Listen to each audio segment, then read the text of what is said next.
Muito bem, voltando. Paramos aqui, né? Estamos falando de imagem organizacional agora do ponto de vista da reputação, certo? Falamos aqui de sustentabilidade social, ambiental, econômica. Importantíssimo esse tópico, tá? Para garantir um gerenciamento de uma imagem organizacional eficaz, né? Em termos de reputação, isso é, relembrando a vocês, diferente da imagem que é circunstancial, que a gente tenta gerenciar, construir com campanhas, posts, serviços, mas que é presa àquele momento. Não é? Ela pode ser positiva naquele instante, aí a gente dá o nome de imagem. A identidade, que é algo anterior, não é? É a definição onde vão estar imbuídos os valores, a marca, que vão orientar a construção das imagens para cada momento, para o dia a dia, sim. E a reputação é aquilo que vai sedimentando ao longo do tempo, na mente das pessoas, na memória, junto à opinião pública. Nesse sentido, a reputação é aquela sobre a qual a gente tem menos controle ou influência direta enquanto assessoria de comunicação, certo? Essa reputação, ela é projetada na opinião pública. É o lugar onde a gente consegue ler, né, qual a reputação da organização ou do assessorado em questão. Sim? Atualmente, essa opinião pública pode ser lida de diversas formas, né? Pelo que sai na imprensa, pelo que sai nas hashtags do Twitter, pelo que está viralizando no TikTok, pelo que o pessoal está compartilhando no Telegram, no WhatsApp. Sim? Há várias leituras diferentes desses fragmentos que a gente pode juntar como peças de quebra-cabeça e dizer: essa é a imagem, essa é a reputação que a gente tem, né, junto à opinião pública, né, nos últimos, não sei, 10 anos, 50 anos. Justamente por isso, apesar de ser o nível, né, de produção ou de apresentação da imagem do assessorado em que a gente tem menos controle, ainda assim a reputação é flexível. Menos do que a imagem, que é uma coisa que a gente consegue alterar com mais facilidade. Mas ainda assim ela pode e é administrada por um processo de gestão de imagem, disso que a gente está falando aqui, e de gerenciamento de crise, certo? Se ela é positiva, em geral ela tem uma manutenção prolongada, né?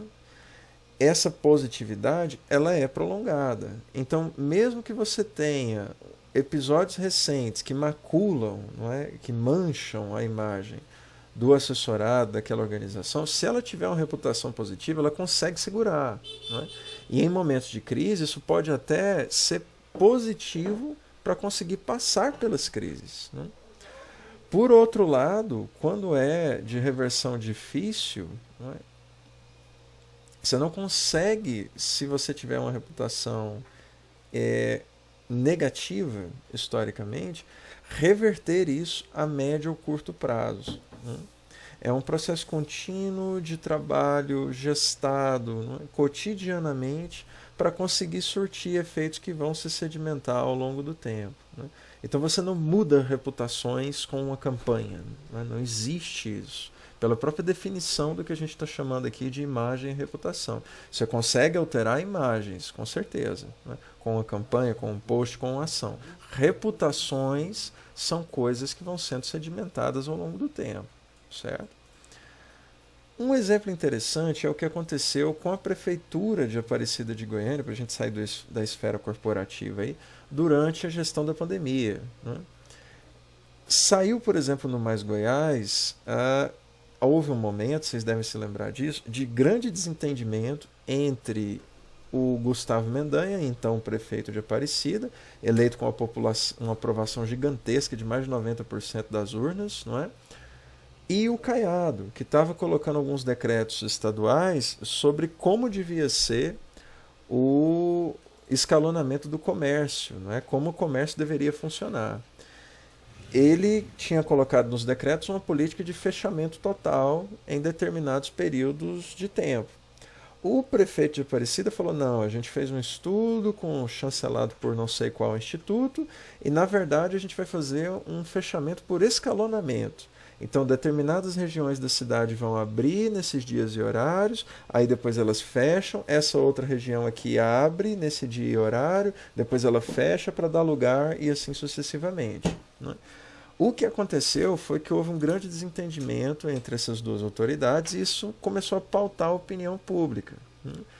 No momento em que a imagem de Aparecida era vista como negativa, né, quando você tinha um grande aumento no número de casos, por exemplo, de Covid, né, e que alguém podia colocar, foi porque escolheram aquela coisa diferente do que o Caiado tinha sugerido, né? Foi porque o Mendanha está fazendo diferente lá que está subindo os casos. O Mais Goiás, por exemplo, deu manchete, abre aspas. Aparecida lidera ranking de Covid-19 em municípios com mais de 100 mil habitantes em Goiás. A Prefeitura de Aparecida veio nesse post do Mais Goiás e colocou como um comentário que, por consequência, é o mais curtido, mais de 1.300 curtidas, está no topo lá da publicação, onde a Prefeitura diz: também, proporcionalmente, Aparecida é a que mais criou leitos de UTIs. Aparecida está unida e vai vencer o vírus. Essa é uma estratégia inteligente, bem feita do gerenciamento de imagem da Prefeitura de Aparecida. De ir atacar, não é? No momento em que você tem a possibilidade de surgir, né, de germinar uma imagem negativa junto à organização, no caso a Prefeitura, a assessoria vai lá na fonte e já tenta cortar pela raiz, colocando, sim, é o que mais aumentou, mas também é aquele que mais criou leitos de UTIs, para tentar fazer um equilíbrio aí entre o que é positivo ou negativo para as imagens, né? O Caiado começou a dar muitas entrevistas para a CBN, para a Opção, para os veículos regionais principalmente, dizendo, entre outras coisas, isso daqui, abre aspas, do jornal Opção, Caiado falando: ao invés de ficarmos com picuinhas, vamos seguir a ciência, fecha aspas, diz Caiado após descumprimento de decreto em Aparecida. Isso que eu estou dizendo para vocês. Ele colocou o decreto para fechar tudo e o Mendanha queria fazer um escalonamento dos comércios por região, por bairros, não é, de Aparecida. Então começou a trazer essa picuinha, esse debate, para a esfera pública. Todo mundo começou a acompanhar para ver o que vai dar nisso. Porque não era só declaração, eu estou certo, eu estou errado. Tinha vidas em jogo, não é? E aí a Prefeitura de Aparecida começou a se ver obrigada a colocar um monte de comunicados nas redes, porque a Prefeitura, a mando do Estado de Goiás, começou a orientar os comércios a fecharem, para seguir o decreto, né, que era estadual. A Prefeitura de Aparecida começou a colocar um monte de comunicados no ar, dizendo, olha, em relação a esses fechamentos que a polícia está orientando e tudo mais, na verdade tem uma portaria municipal que permite que os comerciantes, né, estão dizendo aqui, abre aspas do comunicado, estão legalmente amparados para seguir o isolamento social intermitente por escalonamento. Então, foi uma briga, não é? E os comerciantes ficavam ali sem saber exatamente o que fazer. Outras prefeituras não bancaram essa briga. Prefeitura de Pirenópolis, por exemplo, no momento em que o decreto foi publicado, não é, dizendo que era para fechar tudo, soltou uma nota dizendo: perante a publicação do novo decreto do Estado de Goiás, a Prefeitura de Pirenópolis informa que o Departamento Jurídico está analisando as medidas e os efeitos. Em breve vamos informar sobre o posicionamento. O posicionamento foi: a gente vai fechar tudo, né? Cumprindo o que o Estado estava dizendo. Por que a Prefeitura de Aparecida bancou, não é? Comprou briga com o Estado? Porque a reputação da Prefeitura era muito positiva. A imagem, naquele momento, você tinha imagens diferentes, né? A depender da semana, às vezes estava circulando notícias negativas, do tipo: Aparecida lidera entre os municípios com mais de 100 mil habitantes em casos de Covid. Isso é negativo, não é? Mas na outra semana, Aparecida chamava atenção para ser aquela que mais abriu leitos de UTI em Goiás para enfrentar a Covid. Então você tinha uma alternância de imagens, mas a reputação que foi construída na gestão, não é, e que acompanhava a gestão anterior do prefeito era muito positiva, não é? Se você pensar em governo, a gestão, ela foi eleita nas urnas com mais de 90% dos votos. Isso é muita coisa, não é? E aí, por conta dessa reputação positiva, a assessoria sentiu que poderia bancar, não é? E enfrentar as notícias negativas que viriam, invariavelmente os enfrentamentos com o governador do estado, com as declarações que ele poderia dar, não é? Desfavorecendo, dizendo que o prefeito estava criando brigas, né? Transformando uma questão de saúde em política, e a prefeitura rebatia isso. Como é que ela sabia que ela podia continuar fazendo isso? Não só apostando na reputação, que era positiva, para bancar a gestão de eventuais imagens negativas naquele momento, naquela circunstância, mas também usando como termômetro o que as pessoas estavam dizendo.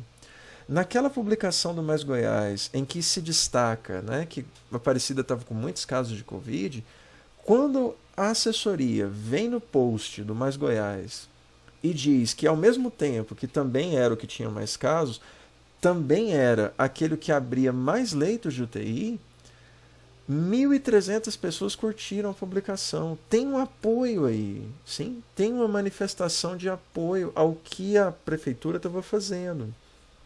E isso aparece também nos comentários do perfil oficial da Prefeitura de Aparecida. Quando eles dizem, por exemplo, que a Aparecida foi a que mais abriu leite de UTI, só tem louvores, as pessoas dizendo parabéns, essa gestão é responsável, é muito melhor do que a Goiânia, é muito melhor do que a do Caiado. Então começou a ter essa sobreposição. Você começa a transformar pessoas que eram apenas seguidores, né, ou clientes no sentido, né, de relacionamento que a gente está falando aqui, em verdadeiros advogados, promotores da marca ou da organização, que no caso é a Prefeitura de Aparecida. Isso vai revelar numa estratégia de marketing, que a gente vai falar dela mais à frente, que é inbound marketing, sim? Ou marketing de conteúdo, né? Que é uma parte específica dele. Outro exemplo interessante de gerenciamento de imagem é esse do Neymar. Não é? No jogo de hoje, ele fez um gol e ele não cumpriu a promessa de homenagear o nosso estimado ainda presidente da República, o Jair Bolsonaro, depois do primeiro gol na Copa. Ele tinha prometido que ia fazer isso durante uma live, né, com o Bolsonaro, e acabou não fazendo. Muito provavelmente, e aí talvez a essa altura ele já até tenha se pronunciado sobre isso, mas aí, não é, o que a gente pode, não é, aqui, né, a essa altura dizer é que, independente da declaração que ele der, do motivo que ele expor, e claro, do mais concreto, né, que é a possibilidade dele ser punido, né, por se manifestar politicamente, né, a FIFA já tinha colocado que isso não ia ser tolerado, enfim, óbvio, tirando essa parte aí, e do que ele possa dizer, né, como tentativa de criar um discurso, tem obviamente uma opção aqui dele, enquanto jogador, não associar a sua imagem à de alguém que perdeu as eleições presidenciais, né? E que parecia estar muito certo de que ia ganhar. Sim?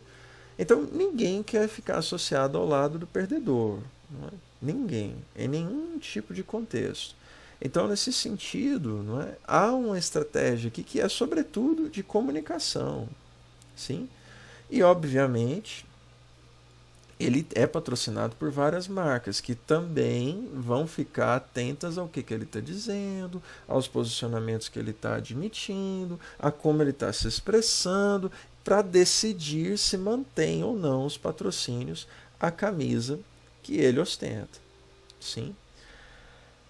Um último caso interessante ainda sobre isso é esse aqui da Azul, onde a gente tem algo inusitado, né? Um CEO da Azul, a companhia aérea, ironizando, manchete do UOL, CEO ironiza 4.000 processos da Azul ao mês. Né? O que ele diz? Toda mala tem vestido de noiva, para tentar explicar isso.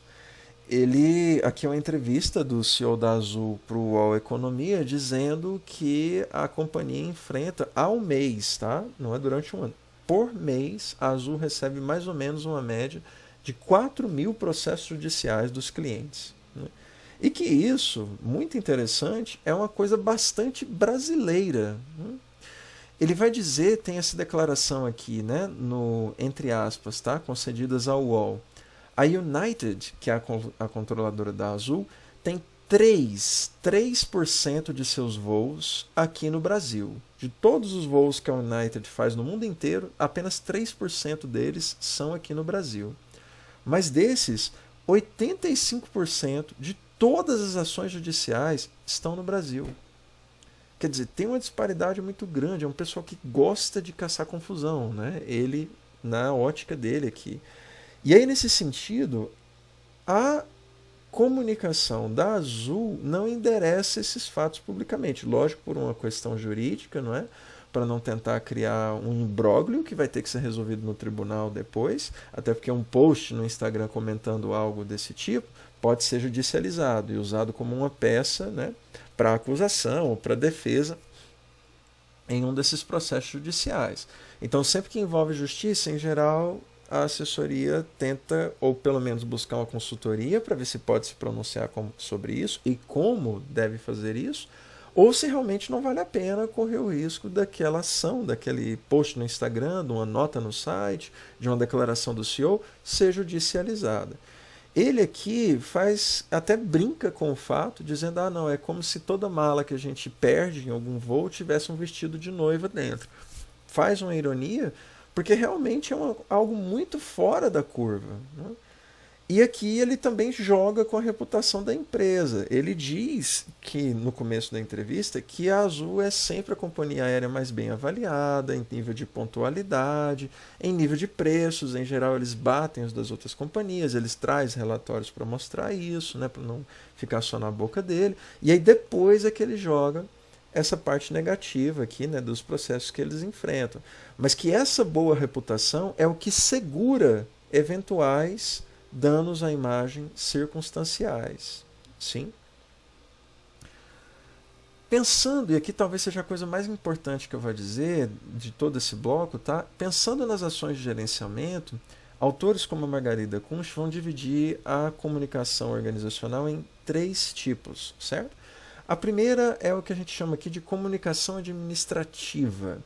São essas interações mais dentro da organização, em geral internas, certo?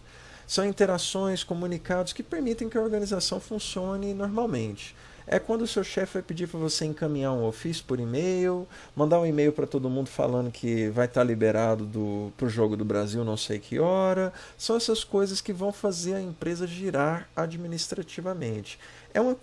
São ações, portanto, que tem foco na realização de tarefas, avisos, ofícios, comunicados, geralmente internos, né?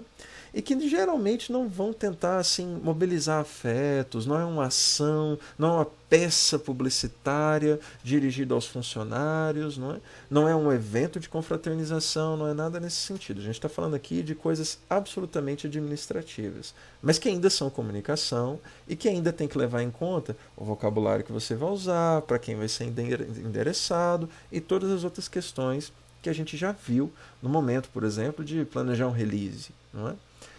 Comunicação mercadológica é aquela mais direcionada, mais junto ali com os nossos colegas da publicidade, sim?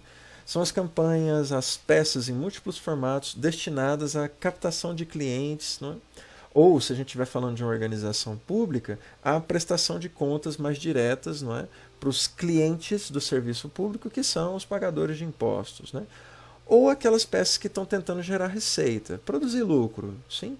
Tem foco nos serviços ou os produtos que são oferecidos por aquela organização, claro, né? E tem um discurso orientado para a venda, não é? Destinado a converter ou fidelizar. Nem sempre o que você está vendendo é um produto ou um serviço, pode ser uma marca, sim? E aqui ainda vai entrar como comunicação mercadológica. É o caso daquela peça de publicidade da campanha do Itaú, que a gente viu numa aula anterior. Sim? Entraria aqui, tá? Qualquer peça de publicidade. A comunicação institucional é aquela que está destinada, aí por isso a publicidade do Itaú está meio no meio dessas duas, ela está destinada à construção e ao gerenciamento dessas 3 tópicos que a gente está falando durante a aula inteira. Ela está preocupada em fazer gerenciamento da identidade, da imagem, da reputação da empresa em termos mais latos, certo? Ela está focada naquilo que guia a empresa enquanto organização, né? Ou o Estado, se a gente pensar algum órgão público, por exemplo, focado na visão, nos valores, né, que guiam as operações daquela organização. E ela é produzida, emitida, né, como a organização está falando aquilo ali. Né? Ela é gerenciada como uma voz oficial, né? Como se fosse a organização falando diretamente com os públicos dela. Né? E aqui não com a preocupação explícita, como na comunicação mercadológica, de vender alguma coisa. Sim? Como algo que as pessoas identificam imediatamente como uma peça de publicidade. Certo? Exemplos de tudo isso que eu estou falando. Quando o Uber manda um e-mail, não é, interno, tá? Que você está demitindo, ou o Twitter agora, né, como está tendo aí, 350 funcionários, né, ele manda um e-mail interno dizendo para essas 350 pessoas, olha, vocês estão demitidos, né? Por exemplo, quando existia ainda o Uber Eats, o pessoal recebeu apenas um ofício, um comunicado, né? Não tinha um post no Instagram para anunciar isso, até porque não é uma coisa para a qual você costuma dar muita visibilidade. No entanto, esse tipo de coisa vaza, né? Ou as próprias pessoas demitidas ou afetadas por elas costumam mandar para a imprensa, e aí isso vai ser reproduzido, por exemplo, pelo Tecnoblog. Não é? No caso, era o CEO da Uber dizendo no e-mail interno, né, que eles iam diminuir, né, fazer alterações e diminuir o contingente de funcionários da empresa. Né? Obviamente que a repercussão disso, que em princípio era apenas administrativo, né, na opinião pública, é negativa, né, de você demitir várias pessoas. CNN também, né, agora muito recentemente está passando aí por um passaralho, né, de uma demissão em massa de vários jornalistas. Outra coisa é pegando sempre a mesma companhia, tá, como exemplo, é quando o Uber manda para o seu e-mail ou fica te mandando notificações, a gente recebia muito durante a pandemia, né? Dizendo que ele estava muito preocupado com a nossa segurança sanitária e que eles estavam usando o lisoforme, né? Que ele criou uma parceria com o lisoforme para passar nos carros, para desinfetar tudo, para não ter perigo de você pegar coronavírus quando você estivesse usando o Uber e tudo mais. Até porque muita gente deixou de usar o serviço por conta de medo, né? Então tinha que ter aí uma comunicação mercadológica, de campanha publicitária mesmo, para tentar vender o serviço, o produto que o Uber tem, que no caso, né, são o transporte, né, por meio do aplicativo, agregando a ele um valor que era importante naquele momento, que era o de asepsia, cuidado sanitário, por meio dessa parceria com a Lisoform. Né? E por último, a comunicação institucional, né, essa mais pura, vamos dizer assim, que não é apenas mercadológica, em geral ela está orientada para informar princípios, valores, coisas que a empresa, a organização diz ser importante para ela. É o caso da preocupação com aqueles 3 níveis de sustentabilidade: social, ambiental, econômica. Quando você recebe um comunicado no seu e-mail, não é, ou no aplicativo do Uber, dizendo que eles têm um compromisso contra o racismo e enumerando medidas, né, para mostrar isso, ou contra o assédio, ou alguma coisa nesse sentido, ele não está tentando necessariamente fazer com que você use mais o carro. Claro que isso é uma consequência, né, se você se identifica com esse tipo de coisa. Mas a intenção principal é dizer: nós somos uma empresa que é socialmente responsável. Nesse sentido é que a gente chama isso de comunicação institucional, certo? O foco dela é informar valores e princípios. É falar sobre a instituição e não necessariamente vender algo a você. Não é um discurso orientado para o consumo. Ou pelo menos o foco não é esse. Embora ele possa ter como segunda, terceira, quinta intenção que você, obviamente, né, entre em contato com os produtos e serviços da organização. Certo? Importantíssimo entender a diferença entre essas 3 coisas aqui, tá bom? Termos associados a tudo que a gente está dizendo aqui, algumas palavras, tá, que vão aparecer, que eu vou usar e que vão aparecer nos textos também. Compliance é um conjunto de disciplinas e práticas para manter uma organização em conformidade com normas, políticas, leis, assegurando responsabilidade social, competição ética. Compliance, a gente sempre fica procurando sinônimos, né? Em geral, as organizações usam esse mesmo, tá? Compliance. Muito raramente, às vezes, você vai ter uma ou outra usando o termo conformidade, certo? Como uma espécie de sinônimo, uma tradução de compliance. A ideia é que você tem, às vezes tem um setor inteiro na organização dedicado para isso, e às vezes ele está dentro das assessorias de comunicação para verificar se a empresa está em acordo, né, com coisas que são ponto pacífico na opinião pública, né, quais valores a gente tem que estar atentos aí em questão social, ambiental e econômica. Né?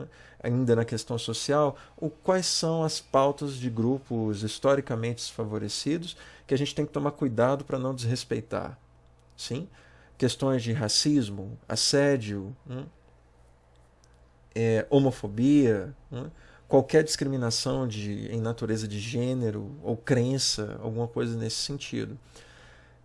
O pessoal checar essas coisas e manter, o termo é justamente esse, conformidade com normas, convenções morais, não é? E aí também vai para o nível jurídico, tá? Leis, não é o esforço de compliance, certo? De manter a organização dentro dos princípios de operação ética, certo? O CRM, a gente falou dele um pouco antes, né? A gente tem plataformas para fazer isso. CRM seria a sigla para Customer Relationship Management, ou tradução, né, pessoal? Gestão de relacionamento com o consumidor, certo? Frequentemente isso é terceirizado.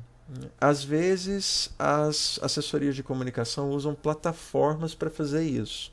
E às vezes isso não fica nas assessorias de comunicação. Às vezes fica com os setores que tratam mais diretamente com o cliente. Sim? Mas em geral a gente precisa ter pelo menos acesso a essas coisas. Não é? Mostrei o exemplo do hotel, plataformas, né, onde você vai ter basicamente tudo hoje. Né? Tem um lugar para você reclamar do serviço ou do produto com o qual você entrou em contato, e aí obviamente você precisa, né, estar atento a isso. Reclame Aqui, né, que é uma coisa mais genérica para isso. Ou se a gente pensar em marketplaces, né, Mercado Livre, Amazon, AliExpress, Shopee, todos vão ter em geral um espaço ali de avaliações. E você, quando vai comprar alguma coisa, você olha lá, né, o que as pessoas disseram. Se você for, obviamente, né, minimamente cauteloso. O ROI é Return on Investment, é o retorno sobre investimento, tá? É a avaliação, um balanço sobre o tanto que você colocou de dinheiro, né, ou um outro tipo de recurso, tá? O quanto de investimento, quantas pessoas você contratou para fazer aquilo, ou quanto tempo você dedicou para realizar aquela ação e os resultados que você conseguiu com isso. O ROI é a conta que faz o balanço entre o tanto que você investiu de dinheiro, de pessoal, de tempo, e os resultados que você conseguiu gerar com isso, certo? É o que a gente chama de ROI. Também é uma coisa do vocabulário, tá? Principalmente do marketing digital, certo? Para trabalhar com tudo isso, a gente precisa fazer auditoria de imagem. Esse é um trabalho que é extenso, complexo, onde você vai fazer uma grande avaliação, uma análise, para relatar impressões de opinião pública sobre o assessorado.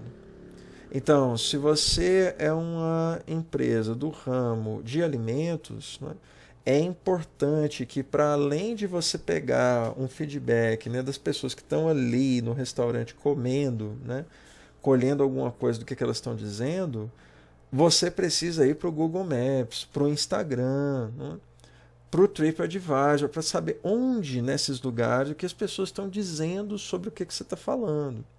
Por isso que antes de fazer um plano de comunicação para qualquer assessorado, antes de elaborar qualquer coisa, você faz uma auditoria de imagem.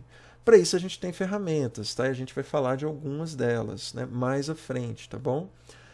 A ideia é que esse trabalho de auditoria oriente a construção de um plano. Você nunca faz um plano de comunicação sem antes fazer algum tipo de auditoria, por mais simples que seja. Às vezes vai ser apenas uma análise SWOT ali e essa é a auditoria que você fez.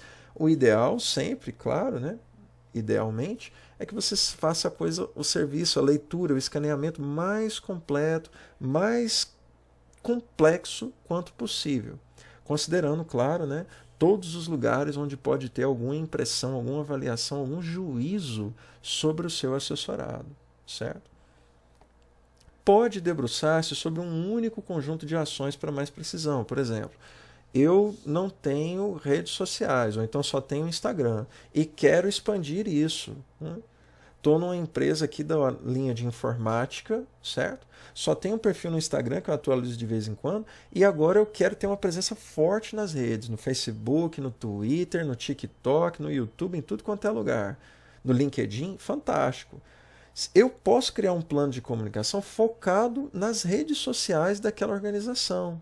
E aí eu vou fazer uma auditoria profunda, focada em redes sociais. Então isso não é incomum de acontecer, tá? Frequentemente, esse tipo de trabalho está associado a algum tipo de reorganização administrativa. Em geral, você não faz uma auditoria de imagem num momento de crise. A não ser que seja uma crise de imagem sustentada. Não é? Olha, a gente superou o pico da crise, estourou a barragem lá da Vale. A gente colocou os panos, publicou as notas, deu as entrevistas, fez tudo o que podia. E aí, meses depois, a imagem ainda está abalada por esse episódio. Talvez seja o momento de fazer uma auditoria para ver em que pé que está, as pessoas já esqueceram, não é? O que a gente pode fazer para contar uma história diferente da que os jornais cobriram, né? Ou focar nos pontos em que a gente conseguiu agir. Sim? Esse é o momento de fazer uma auditoria de imagem. Nunca no ápice de uma crise. A ideia é que você tenha um momento, não é, para fazer uma análise, um julgamento profundo de alguma coisa e aí sim sugerir mudanças. Por isso que, em geral, ela está associada a algum tipo de reorganização, certo? Tem impacto nas outras ações da assessoria, óbvio, não é? Por conta da auditoria, você vai replanejar ou rediagramar todas as outras coisas. As coletivas, os releases que você vai mandar, o mailing, não é? A lista de contatos que você vai ter para mandar as coisas para as pessoas. Tudo isso tem que ser equacionado. Não é? E claro, isso acontece em casos como esse daqui, desse jogador, do Gregory, né? No momento ele estava jogando no Bahia, que eu consegui pegar, capturei aqui da agência de comunicação esportiva, Game Plan Rio, né?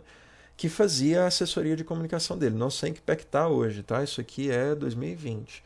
Aí capturei os prints ali para colocar, porque foi tudo mais ou menos ao mesmo tempo. Ele tinha dado uma declaração infeliz sobre alguma coisa relacionada a pobres e ricos, assim, problemas sociais em geral. Né? Ele falou alguma coisa que não devia. A organização que estava fazendo a gestão da imagem dele fez uma auditoria e detectou que para os fãs que acompanhavam a carreira dele e tudo mais, isso era algo importante. E aí começaram a não só fazer esse tipo de publicação, como essa que está em tela, hoje tem jogo, bora e tudo mais, né? E fazer coisas meramente promotoras, não é? Assim, de mercadológicas, não é? De comunicação mercadológica, de promoção, de dizer, olha, ele é legal, ele é um jogador incrível, ele é fantástico e tudo mais. Em geral, né? Peças que usam muito adjetivos, mas também dar publicidade a, por exemplo, as ações sociais que ele fazia. Quando, como o Gregory, jogador do Bahia, se junta ao desabafo social para apoiar pessoas nas periferias de Salvador. E aí você tem, né, um post tentando dar visibilidade para isso. O desabafo social, que é esse projeto, não é, também começou a dar publicidade para as ações que eles faziam e que contavam com o apoio de pessoas como o jogador, o Gregory. Por exemplo, um coletivo, né, esse coletivo, Desabafo Social, lançando o programa Wi-Fi Solidário para ajudar estudantes durante as aulas remotas, quando estava acontecendo a pandemia, né? E eles fazendo um trabalho ali de montar um Wi-Fi, né, que todos os estudantes da região poderiam utilizar. Ter o nome do jogador que tinha a figura fragilizada por conta de questões sociais associada a esse projeto era muito bom, porque você conseguia produzir um equilíbrio em termos de imagem positiva. E aí a imprensa mordeu a isca, ao ponto de você ter na coletiva do Gregory, publicada no canal do YouTube dele, né, perguntas no sentido: você costuma apoiar causas sociais nas suas redes sociais, você chama atenção para isso e tudo mais. Ou seja, a imprensa mordeu a isca e começou a dar publicidade ao apoio que ele dava a essas causas sociais. Sim? Então você tem aqui um caso, né, de sucesso nesse sentido. Uma auditoria que detectou esse problema e tentou agir para associar o jogador a projetos dessa linha. Aqui é uma coisa que às vezes fica de alerta, né? A gente fica muito numa bolha doméstica, não é? De achar que, por exemplo, casos como o da Marielle, né, que foi morta e até hoje ninguém sabe quem mandou matar, são um problema doméstico, uma coisa do Brasil e tudo mais. Manchete da UOL, tá? ONU, : se quiser ser levado a sério, Lula terá de lidar com o caso Marielle. Aqui a gente tem um relator da ONU, né, dizendo, abre aspas, se o novo governo quer ser levado a sério, ele terá de lidar com esse caso, fecha aspas. Depois uma nova declaração dele. Isso deve ser uma prioridade, inclusive para a imagem do Brasil no exterior, destacou o relator. Abre aspas, ele vai explicar por quê. Quando vejo mulheres brasileiras, elas me dizem que nem podem participar do debate político e dão o exemplo da Marielle. Quer dizer, se a assessoria do presidente eleito estiver realmente atenta, não é, aos desdobramentos de casos como esse, que parecem domésticos, ela vai detectar que esse não é apenas um assunto doméstico, brasileiro, nacional, mas que ele tem repercussão, não é, internacional, ao ponto de você ter representantes da Organização das Nações Unidas cobrando alguma solução para um caso que parece uma coisa, né, do estado do Rio de Janeiro, quando na verdade ele ganhou uma repercussão muito maior do que isso. Algumas ferramentas de auditoria que a gente vai trabalhar com elas ao longo das próximas aulas, tá? Para geral, a gente tem várias métricas, matrizes de análise, metodologias para fazer esse tipo de avaliação, tá? A gente vai falar de 3 durante essa disciplina: análise SWOT, o modelo MEG e a matriz Gucci. Há várias outras, tá? Matriz MFF, a gente empresta a maioria delas da administração. E a gente vai entrar nos detalhes delas de outras aulas mais à frente. Para a imprensa, a gente já falou do clipping, não é? É uma ferramenta de auditoria de imagem, porque você consegue ver, né, montando o que a imprensa está dizendo, que é montar a lista, o clipping, você consegue depois fazer uma análise disso, que é o relatório de mídia, para ver como é que a imagem da organização está sendo posta nos jornais. Em termos do digital, a gente tem várias ferramentas para fazer esse tipo de trabalho. E elas vão ficar atentas, cada uma delas, para um tipo de coisa. Algumas para fazer monitoramento de menções, é o que a gente chamava alguns anos atrás, já ficou velho esse termo, análise de sentimento, sim, nas redes sociais. Avaliação de métricas, diagnóstico da concorrência, testes AB, há uma variedade de questões, de linhas de auditoria de imagem que você pode utilizar nos meios digitais, e a gente vai falar de algumas delas. Óbvio, não temos tempo para tratar de tudo, até porque essa não é uma disciplina de marketing digital, mas a gente vai falar do que der no nosso tempo, tá?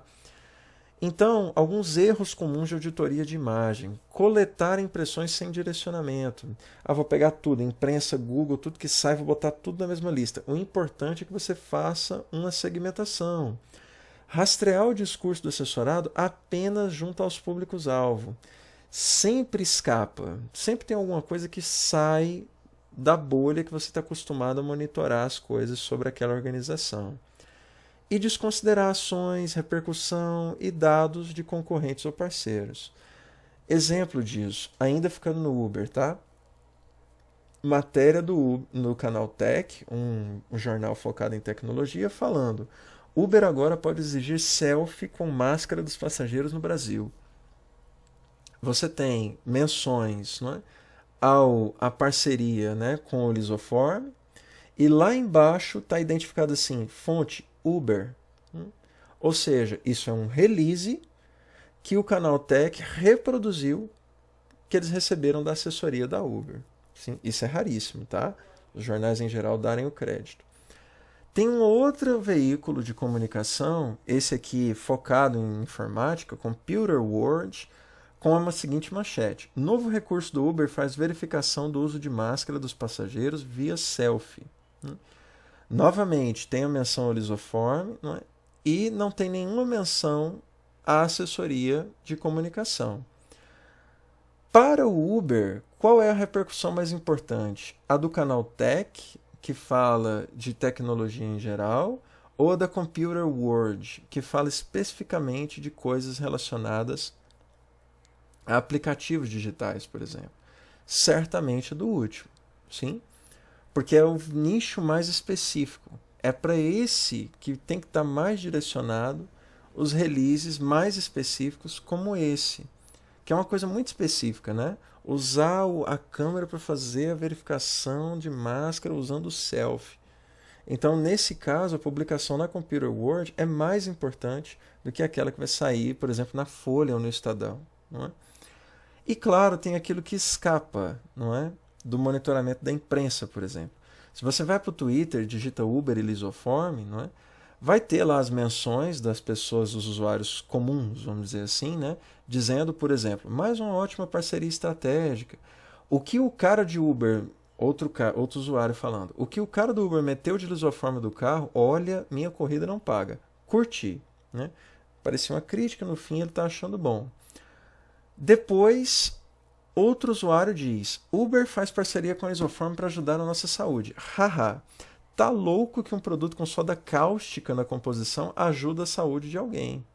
Abra o olho, lisoform é altamente nociva à saúde e os Ubers estão usando para higienizar, ou seja, criticando o uso do produto dentro dos carros da Uber. Mas a coisa vai muito além, não é? Tem aqui mais gente colocando essas questões, mas a coisa vai muito além. O presidente, então presidente Bolsonaro, tweetou um tweet aleatório, não está falando nada de Uber, de pandemia, nada, não é? Realizações do governo dele. Né? Um tweet que tem mais de 5.000 retweets, nessa altura, tá? Quando foi feita a captura de tela, e 27.000 curtidas. Tem uma resposta ao tweet do presidente dizendo: presidente, oriente as pessoas a sair para trabalhar sim, mas com asepsia. Asepsia agora é tudo. Sou Uber. Sempre usando álcool em gel e lisoforme no carro. Termino o dia, dou uma geral no carro. E antes de entrar em casa, tiro os sapatos e vou direto para o banheiro e lavo a roupa. Quer dizer, aqui tem uma menção para Uber. Mas ela não. A Uber e o lisoforme. Mas ela não está dentro do contexto geral sobre o uso ou não do produto. É uma resposta para um tweet do presidente da República que certamente vai ganhar um nível de visibilidade muito maior do que se o André Luiz, que é esse usuário anônimo aqui, né, que não tem muitos seguidores, fizesse ali no tweet dele, né, sem responder ninguém, para os seus 100, 200 seguidores. Sim? Então, esse tweet, essa mensagem, tem que ganhar uma atenção especial, porque ela vai ter uma repercussão muito maior do que esses tweets isolados feitos por outros usuários. Certo? Ficam, portanto, as recomendações gerais para gerenciamento de imagem. Montar estratégias que equilibrem o branding, gestão de marca, com missão, visão e valores. Moldar o gerenciamento de imagem em torno do que o público, os públicos, na verdade, com os quais a organização tem contato, os stakeholders, têm como hábitos nas plataformas. Eles costumam usar mais Twitter para manifestar opiniões, então é importante que eu monitore com mais atenção o Twitter. Ou então não, o público da minha organização é mais jovem, então é mais importante que eu tenha mais atenção para o TikTok, obviamente sem não desconsiderar as outras redes. Mas tudo é moldar o gerenciamento da imagem pensando nos hábitos dos públicos, dos stakeholders com os quais você tem mais contato. Não é? Alternar o viés da comunicação organizacional, administrativo, mercadológico e institucional, pensando aí, sempre sendo orientado pelo compliance, por um ordenamento que não só é ético, ou seja, com atenção, né, às convenções morais da sociedade, aquilo que está sendo tido como correto naquele momento, mas também pelo que as leis colocam como necessário. Sim? a alternância desses vieses, né? O que é comunicação administrativa, mais interna, o que é mercadológico, orientada para venda, e o que é institucional, com foco nos valores, né? Tem que ser feita, ou qual eu vou adotar, qual foco vai ser o da ação da vez, sempre tendo orientação do compliance, da conformidade, pensando nessas convenções morais que guiam a vida em sociedade e das leis que também orientam essa vivência social, certo? Atenção a ações autênticas de sustentabilidade nos 3 níveis, social, ambiental e econômica. Porque se você não consegue fazer isso, você vai ser motivo de chacota, não é? Nas redes. A gente viu vários exemplos disso. Não é? E por último, a auditoria de imagem, quando é o caso de fazer isso, não é uma avaliação rápida. É uma análise ampla, multiplataforma, que consiga ir além dos stakeholders clássicos, não é? Para aquela organização ou para o segmento onde ela atua. Certo? Era isso. Valeu para quem conseguiu segurar até agora. Até mais.